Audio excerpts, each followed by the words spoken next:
বর্তমানে মানুষ এত সুন্দর করে মিথ্যে গুছিয়ে বলে যে কোনটা সত্যি আর কোনটা মিথ্যে সেটা বোঝা যায় না। পরিস্থিতি তোমাকে ধন্যবাদ, তুমি বুঝিয়ে দিয়েছ সব আপনজন আপন হয় না। মানুষকে বিশ্বাস করতে করতে এতবার ঠকেছি যে মানুষের ওপর থেকে বিশ্বাসটা উঠে গেছে।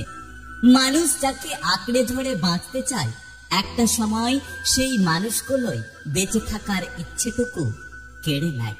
অল্প বয়সে কাউকে পাওয়ার আশায় নিজের জীবন নষ্ট করো না। তুমি তোমার মতো করে জীবনকে সাজাও। সময় বলে দেবে তুমি কার হবে আর কে তোমার হবে।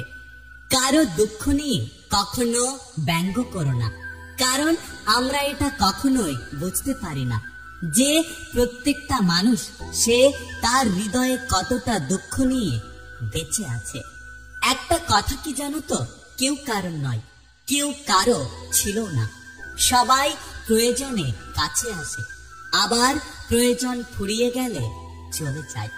কবরে বাঁশ পচে যাওয়ার আগে মানুষের লাশ পচে যায়, তবুও মানুষের অহংকার কমে না। জীবনে একটা কথা মনে রেখো, তোমার বর্তমান অবস্থায় শেষ গন্তব্যস্থল নয়। অসাধারণ কিছু আশা এখনো বাকি। শুধুমাত্র নাটক কিংবা সিনেমায় নয়, বাস্তব জীবনেও অনেক সময় পাকা অভিনেতা এবং অভিনেত্রীর দেখা পাওয়া যায়। অনেক কথা বলা মানুষটা যদি চুপ হয়ে যায় তাহলে ভেবে নিও কষ্টটা তার অনেক গভীরে লেগেছে। তাকে কখনোই হারাতে দিও না যে তোমাকে সবসময় বিরক্ত করতে থাকে, কারণ তাকে হারিয়ে ফেলার পর বুঝবে যে সে তোমার জীবনে কি ছিল। অন্ধ ভালোবাসায় গন্ধ বেশি, নকল ভালোবাসার সুবাস বেশি। সত্য প্রেমে রাগারাগি বেশি, নকল প্রেমে হাসাহাসি বেশি।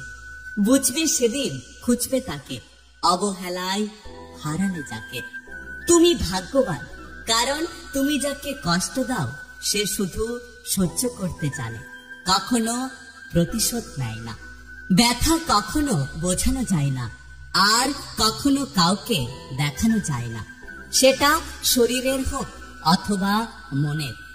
যার ব্যথা সে ছাড়া অন্য কেউ অনুভব করতে পারে না।